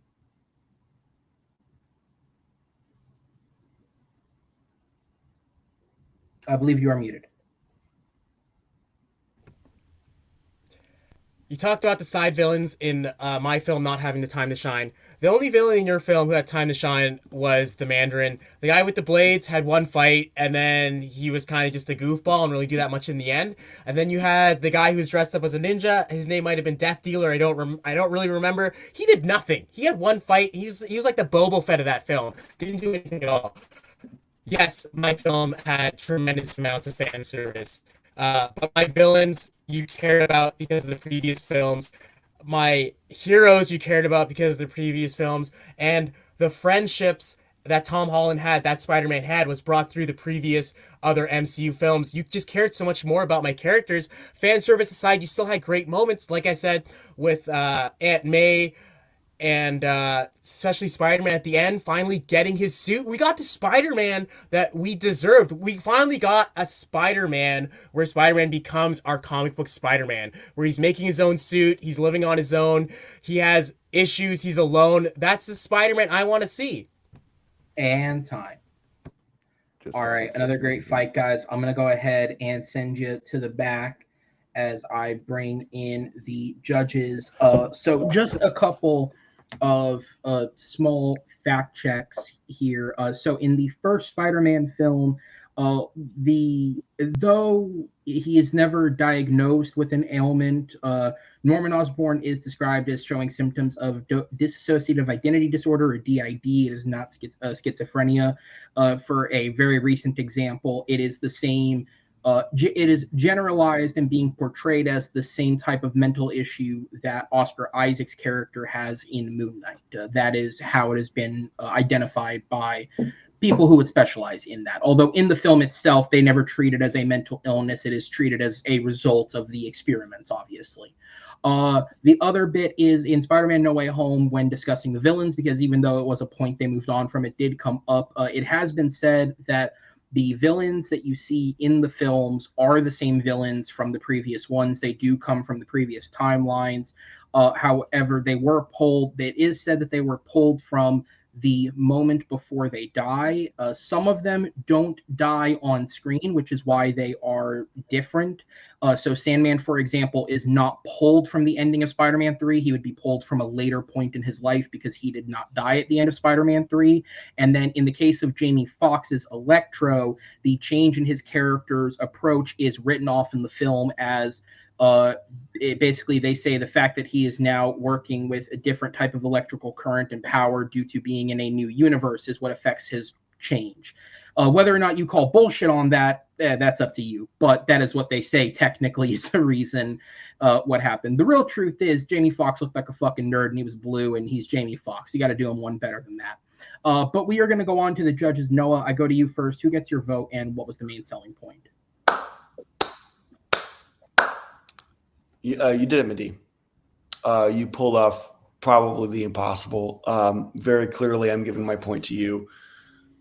This was a hard battle from the beginning, but you clearly won the point in my book because I feel like you were able to bring up points against No Way Home about the editing and not letting the actors,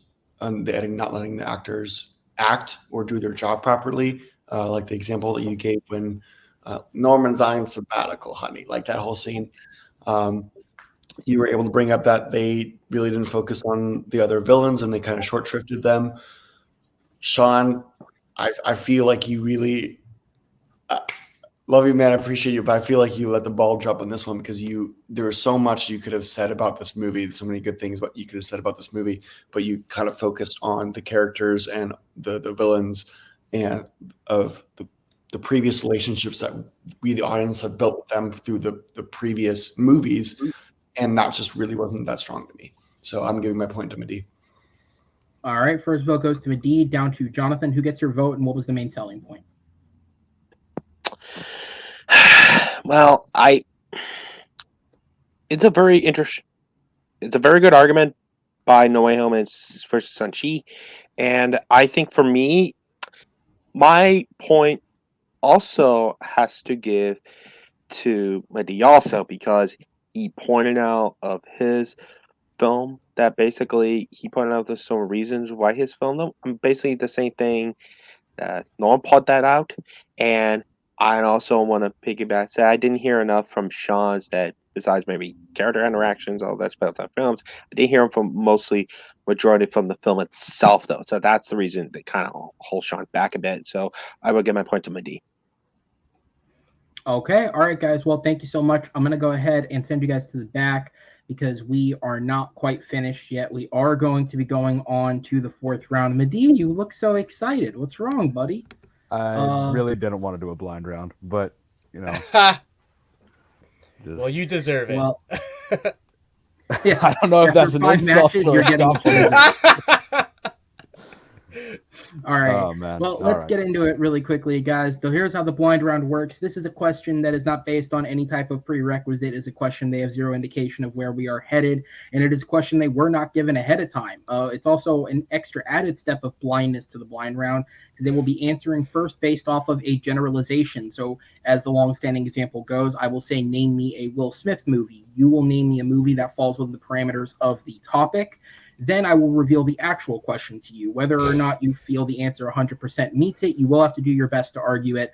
And by this point, we have seen more than enough examples of the wrong answer winning, so to speak. So it is definitely up in the air between you guys. Once we have the answers in, you guys will get a few minutes off screen to put your arguments together. And then past that, it is the same exact debate as we've had before, just one more round to go. With that said, are you guys ready to go? No, but all right, let's do it. Ready. Okay, I can respect the protest, Madeeh. All right, guys, your blind round question is: name me a Steven Spielberg film from the 2000s.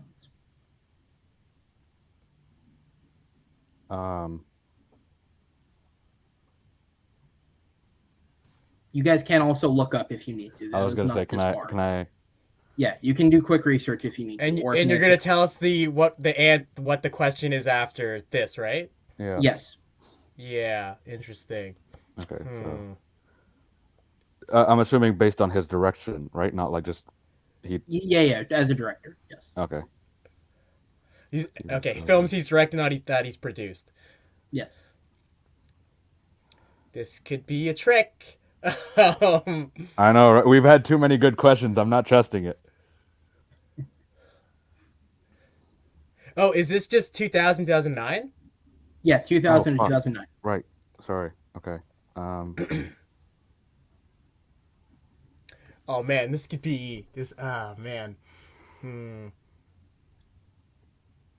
Shit. Oh, this could go really bad. Yeah, this could go really bad. Do I pick a really good one or a really bad one? I'll go with The Terminal. I'll go with The Terminal. Madeeh is locked in first with The Terminal. Oh no. Smart move. Do you have a list of the movies? I can read them out for you if you need them. No, I know a lot of his films in that time span. I don't know if I pick a good one or a bad one or a mediocre one. I'll go Minority Report. Okay. Oh boy.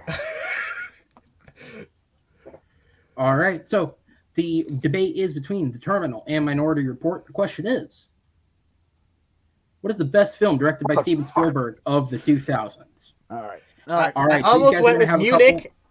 You guys are going to have a couple of moments off screen to put their arguments together. For all those at home, it'll be about 20 seconds or so of elevator music, and we will be back with the blind round.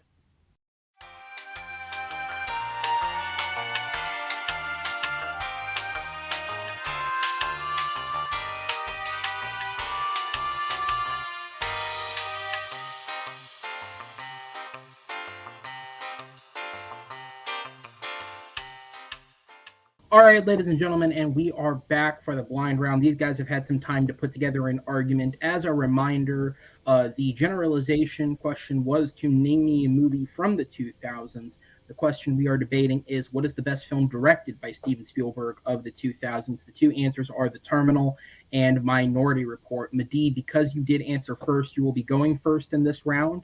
So I'll go ahead and bring up the timer, and it will begin when you guys begin speaking. This has been an excellent match between the both of you, so I wish you the best of luck. May the best man win. Madeeh, when you are ready. Sorry, the timing is the same as the regular rounds, right? It's not like a speed round thing? Yep, no, 100% the same as previous rounds. If I fucked with it anymore, I think I'd actually be an asshole. Okay, I just wanted to make sure, because I'm not putting it past you to be an asshole in a as friendly of a way as I can say that. Okay, that's fair. All right, so here we go. The Terminal. The Terminal is the best film directed by Steven Spielberg in the 2000s. During that time, Spielberg had kind of done a lot of like the blockbusters and really just making these bombastic movies. This is the first time in a long while that he'd kind of made like a small, almost an independent film, kind of going back to what, like, yeah, Spielberg's kind of known for some of these big bombastic ones, but a lot of the really small movies that he does, and we've seen it just recently in West Side Story, is about humanity and how humans can interact with each other and be around each other, and the friendships that they can build and the love that they can recreate amongst one another. Tom Hanks gives a absolutely great performance as Victor Navorsky of Krakosia, who is stuck in JFK Airport in New York during a military coup in his country, where the U.S. no longer recognizes his country as a state. So he's stuck in the airport, not allowed to go out, not allowed to go back to his own country, whatever. It's a film that shows the building of friendships and the character development of various characters throughout the film, including Tom Hanks, including Catherine Zeta-Jones, including Gupta, who is one of my favorite parts of this film. All right, Madeeh, or not Madeeh, excuse me, Shaun, you are up next. Time starts when you begin speaking.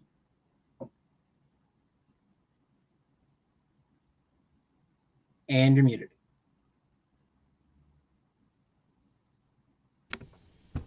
What is the best film directed by Steven Spielberg of the 2000s? I had to go with one of my personal favorites. I saw this movie in theaters. I had to go with Minority Report. It is the story of a police officer who's part of the pre-crime unit that I believe is in Washington, D.C. They have to put away criminals before they commit the crime. Yes, this is a sci-fi film. Steven Spielberg is back to sci-fi. He's doing what he does best. It stars Tom Cruise in one of my favorite performances, especially since he's not just a cop, he's a family man. He's dealing with the aftermath of some of the things that happened to his family, with his son, with his wife, and now he has to deal with some of the other forces within the pre-crime unit and what's happening and what is pre-crime, what is it all about, how does it work. This film is a great film by Steven Spielberg. It's directed masterfully. Story is amazing. This is top tier sci-fi. This is a quality film. If you haven't seen it, you should see it. It's his best film of the 2000s. And time. All right, Madeeh, back over to you. 2 minutes on the clock. I want to keep talking about The Terminal because I think that it's a lot of the younger actors who we hadn't known at that point. Like Diego Luna is a big part of the film, who has a budding romance with fellow Star Trek nerd Zoe Saldana, and he's too shy to talk to her at the beginning, so he asks Victor, Tom Hanks's character, to kind of sow the seed a little bit, and you end up having this really beautiful romance between the two of them as they both realize that they like each other more. They have a lot of common, and they meet and they work together in a bit of a stretch. They work in the same place, but there's a lot of really heartfelt moments in this movie, and it's not like the big sci-fi epic that Minority Report is, but that doesn't make it any lesser. I think it tells a really beautiful story from a bunch of different angles. I think it tells a story of love between Zoe Saldana and Diego Luna. It tells the story of honoring your family's wishes with Tom Hanks's character, and keeping to your sticking to your guns and trying to persevere through really tremendous odds. I mean, there's a point where he's just eating 2 graham crackers with ketchup in the middle, and he starts working and like really trying to buy a burger for himself at the Burger King there. There's so much in this film that you start feeling for, and you start getting a view of how other people might potentially be living. And because it's so international, like Tom Cruise playing this Caucasian character, Diego Luna obviously being of Latin American descent, Gupta being of Indian descent, and I'm blanking on the character's name, but there's another man of who is a person of color as well. All of them coming together and becoming this group of friends and bonding with each other and learning to care about one another. Gupta is one of those guys who's like, no, I only care about myself. I'm gonna do my work, keep my head down. That's it. I don't care about anything else. And by the end of the movie, he sacrifices his freedom, sacrifices his place in America, and gets deported just so that Victor can have another hour to go to a jazz bar and get a signature, the one signature he needed. So everyone has a character development in this film, and it pays off. There's so much payoff at the end of this film that makes you feel warm at the end. All right, Shaun, back over to you when you begin speaking. I've seen all of Steven Spielberg's films. I remember The Terminal vividly. It is a horrible film. It has that sappy cliche ending that you just don't care about. Tom Hanks gives one of his worst performances I've ever seen on film. And he's done other bad performances in the 90s and 80s. What he's doing with this character, just the vocal choices that he's making, the mannerisms and everything he's doing, you don't like this character. You never fall in love with this character. You never want to be this character's friend. You don't even really care that he's stuck in this airport. The question is, best film directed by Steven Spielberg. Steven Spielberg doesn't take any chances in this film. The cinematography, the editing, everything is just so flat with The Terminal. It's just a boring film. If you saw this film and you didn't know Steven Spielberg was attached to it, that he directed it, you would never think of it. Steven Spielberg doesn't do anything that Steven Spielberg does well. If you look at the Minority Report, what he does well, you get that classic lighting that Steven Spielberg does in his films.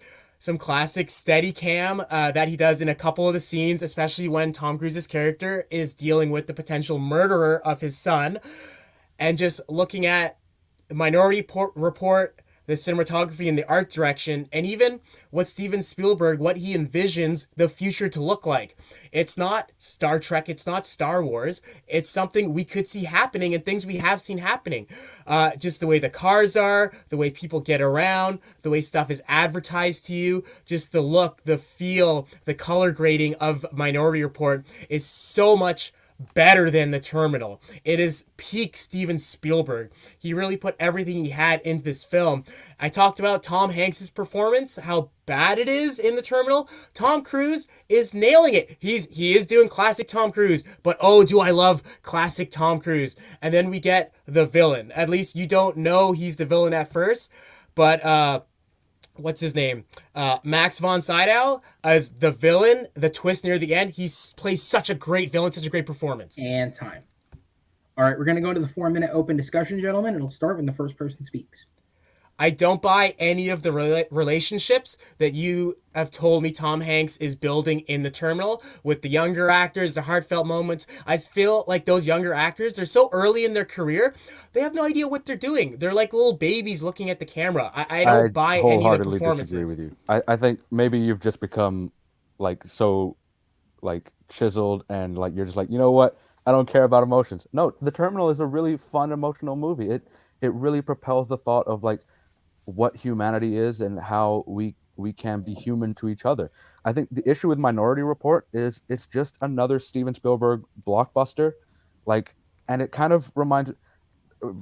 I kind of got the feel of like Blade Runner from it, where it's a really big high concept, but then not a lot of payoff in terms of like the actual execution of those concepts. Payoff, and it's just people, you know. Tom Cruise, you said it yourself. He's just doing Tom Cruise. Like, he's not doing anything special. Who doesn't love Tom Cruise? Tom Hanks isn't even doing Tom Hanks in The Terminal. He's doing this weird... I love that he's not doing Tom Hanks in this film. And it's bad. It's a bad performance with a bad accent. It isn't a bad performance.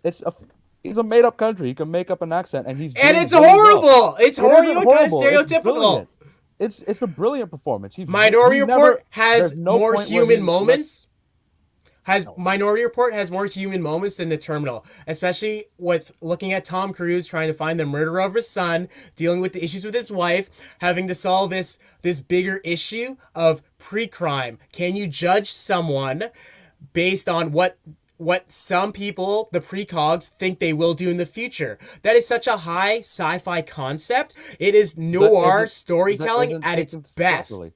I think the concept is better than the actual Hasn't movie. Aged properly? No. I said that I don't think it's fulfilled properly. I think that the concept is better than the actual film and the portrayal of the concept. I think the idea of free will and determinism is a brilliant concept to explore in a film.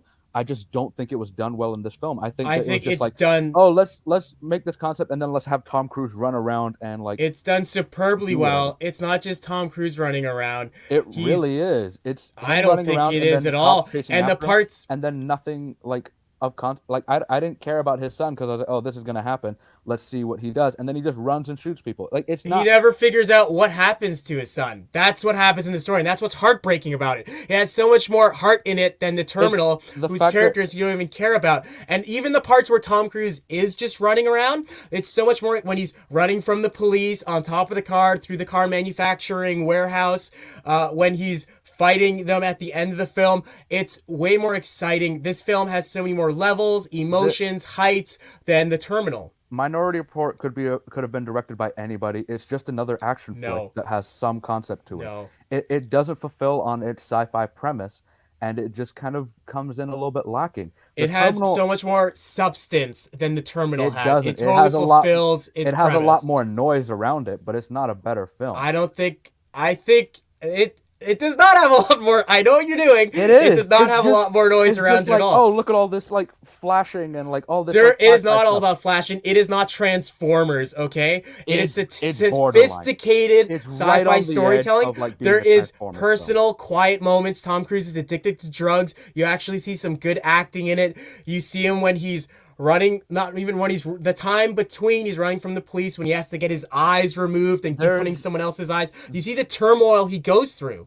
This basically could have been Mission Impossible 12, and I wouldn't have been able to tell the difference. There is nothing outstanding about this film that separates it from another Tom Cruise action flick. It's just he has to pick between having told he's gonna kill his son's murderer and then being face to face with him and choosing not to kill him.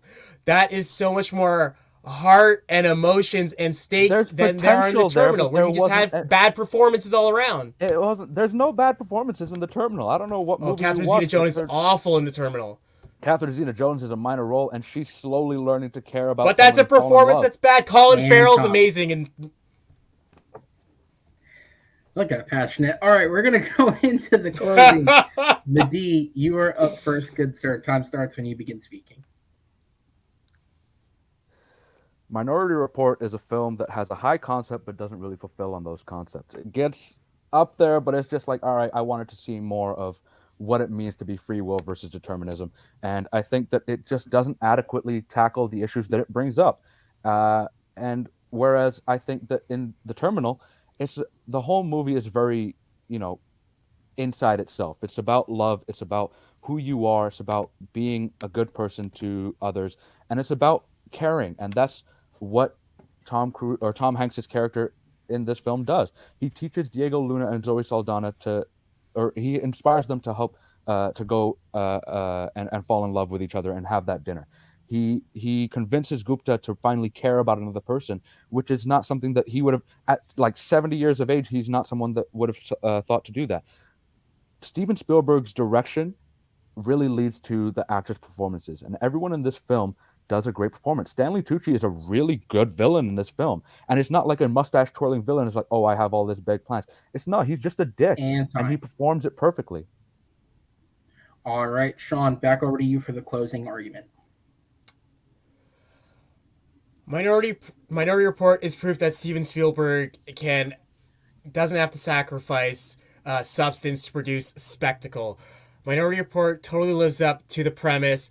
It has action, but also has the slower, more vulnerable moments because there is an actual deep story there. Not like The Terminal that is all base level, just actors phoning it in. Tom Cruise doing a very weird performance / accent that's almost offensive to a lot of people because he is just a white dude from the US. Talking about direction, looking at Spielberg, just the high contrast lighting that he uses, the slanted camera work that he uses to really frame Tom Cruise and how he's feeling emotional wise throughout different parts of the film. The camera work, the editing, the direction is just better. Steven Spielberg brought the best out of Tom Cruise, Colin Farrell, Max von Sydow, and I can't remember the actor's name, but Dum Dum Dugan's in the film. These are all the side characters do amazing performances in Minority Report as well. All right, guys, an excellent match between the two of you. I'm going to go ahead and set you in the back as we bring in the judges for the final time here. And there's not a lot to check here. Neil McDonough, that's the name of the actor, Dum Dum Dugan, Neil McDonough. That's pretty much it, though. Other than that, Noah, I'm going to go to you first on this one. Who gets your vote, and what was the main selling point? Without being long-winded, I'm going to go give my point to Shaun just for the main thing.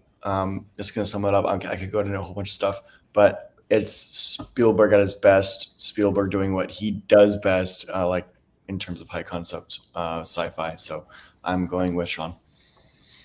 All right, and then Jonathan, I go down to you. Who gets your vote, and what was the main selling point? Both of you guys brought up a great arguments with Madeeh with the Terminal and Shaun with Minority Report. Both excellent movies, in my opinion. And I think what sold for me, and the reason why I will give my point to, is Shaun, because he pointed out when for Minority Report is not only you get sort of a top tier Spielberg, but brought out some of the best performances that everybody, including Tom Cruise, Matt Saito, Colin Farrell, and even I think you're trying to say the actress's name, but Samantha Morton is the actor who played the precogs along with that. I know you didn't mention that, but I think you were about to. And I think it was not only do well with action, but also great high concept, great sci-fi, and the meanings behind what the precogs are doing. So I will give my point to Shaun. All right, judges, thank you guys so much. But I'm going to go ahead and send you guys to the back because your winner by a final score of 2-3 is the Porcelain Plate, Shaun Hunter, coming in with the win there in the blind round, sir. Congratulations, first off, on the victory. You are muted, by the way. I'll just call that out before we get to you to speak. But congratulations.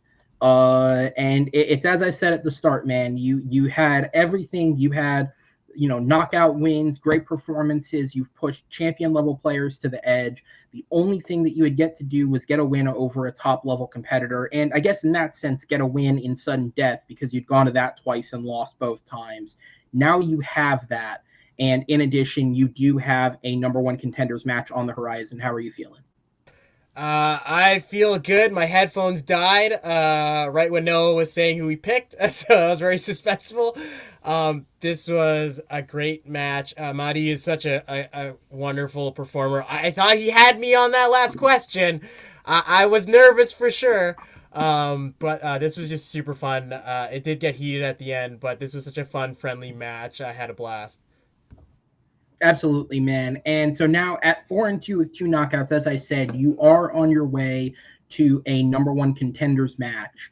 And your opponent will be decided in the next couple of weeks, as it will be the winner of either Chad Webb, who's currently 3-1, or Alan Shepard, who comes in at 2-0. My question to you is, what do you know about either of these competitors? Does one interest you more than the other? And are you looking forward to that matchup? Yeah, I'm looking forward to either of those guys. I think I've talked to Chad more, and he just seems like a nice guy. So I think I would like to face Chad. He is a very nice guy. I can concur on that. He is very nice. That's how I'm gonna pick who I want to face from now on. Just who's the nicer person. Whatever lessens the chance of screaming. I can respect that on some level. Well, Shaun, congratulations, sir. You continue to put out impressive performances, and this was another one today. And we will see you next time in just a couple of weeks for that number one contenders match. We will see you then as I go ahead and send you to the back and bring out your opponent, Madeeh. Incredible job, man.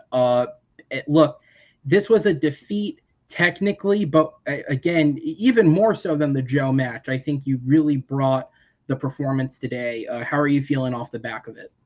I'm gonna have a lot of bullshit to wipe off after trying to argue for the Terminal over Minority Report. I can tell you that much. But no, I'm really happy with this match. Yeah, it's a loss, but Shaun brought it. It was respectful. It was fun. I mean, what do you expect when you have two Canadians? I will say, during that last match, I was like, I'm imagining a hockey puck between us, and that's how I have to come at this, because otherwise Minority Report will walk all over the Terminal. But no, I'm really happy with my performance. I just think, just got to do better. Got to make sure I'm better at preparing arguments in a short time for the blind round. But no, this is a lot of fun, man. I love facing against Shaun. It was a lot of fun. And hey, 2 losses in a row. Sounds like old me, but I'll be back, and I'll be back on the win column soon. You absolutely will be back because, as was discussed previously, we are doing the Summer Invitational with the initial invites going out to players who submitted their bracket predictions for the previous tournament. You Right. are one of those 10, and so you will be a part of that. And your next matchup is one that was, by fate and hell itself, is an interesting one. Oh God. Because your initial opponent was meant to be a rematch against Matt Beer. That would be However, like what, the fourth time? Okay. following his defeat to me, he decided I don't want to play anymore. But fair. He's been doing this for a long time, Yeah. and so the replacement that he chose to take his slot in the tournament is another rematch, Mr. Jeremy Adams. Oh, fuck me. Who? Yeah, there you go. You've already, now, to be fair, you have already played Jeremy once before in the I call it legendary because I'm one of like 3 people who saw it, but the legendary lost match. You beat Jeremy to get to a final. Now you have Allegedly, to I go beat up against Jeremy. him again. Jesus. Allegedly, I beat Jeremy, and now I have to try and do it again. Are you kidding me? It was hard enough the first time. Why? Oh my God. All right. So, is it worth asking how you feel about this matchup? Listen, I mean, you were there. The match that I had against Jeremy was so hell of a- stressful, but so good at the same time. I mean, like the Nightmare on Elm Street question, I was like, I definitely lost this, but it was like neck and neck, back and forth. And Jeremy is, in my eyes, probably I think you've said this too, probably the best competitor who hasn't held the title at some point. So I know he's great, and I know it's going to be a hell of a fight. But damn it, he is a stressful person to go up against because he's just so damn good. It's like going up in like a boxing ring and seeing Muhammad Ali in his prime on the other end, and you're like, oh great, now I have to fight this guy. Like it's gonna be a lot of fun. And I know he's gonna pick some answers that are gonna keep me on my toes, and I'd love to see how he comes at me following an alleged loss that no one will ever know about.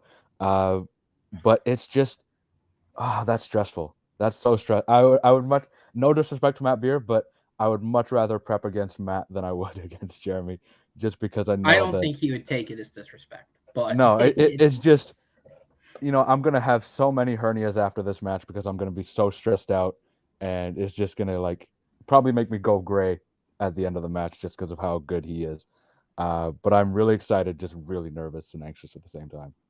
Well, you do live in Canada, so healthcare is decent for those hernias. And I don't know, hair dye might be cheaper up there. I have no fucking clue. Who knows? But Madeeh, again, good performance, man. Solid play. Unfortunate loss. But I do look forward to seeing you back here in the summer, sir. As I go ahead. Congratulations, Shaun. By the way, really, really brilliant match. Absolutely. So I'll send you to the back, guys. And that is it for another Battleground in the books. Shaun Hunter moving on to the number 1 contenders match. Again, that'll be next week. Chadwick Webb and Alan Shepard will play. The winner of that match will play Shaun Hunter for a number 1 contenders match. That will happen in June after our next title match. In terms of Madeeh, he also has a path to come back next. He will be in our mini summer invitational tournament. But his opponent, though it is someone he has beaten before, it is no easy feat. And considering both of them will be entering this off the back of 2 losses in a row, it'll be interesting to see who can get their career back on track with this match. With that said, I want to say thank you to my judges behind the scenes, Jonathan Peck and Noah McCausland. Thank you guys for being here. Again, great performance, Madeeh, and a great congratulations to Shaun Hunter for getting that big win. If you guys are watching this match, please be sure to rate it, comment what your thoughts are, subscribe to the channel, and stick around for more Battleground as we have stuff coming at you every single week. As all of that put together, on behalf of myself, my fellow producers here at Movie Battleground, my name is Aaron Knoll, and I'll see you guys next time on the Battleground. Take care, everybody.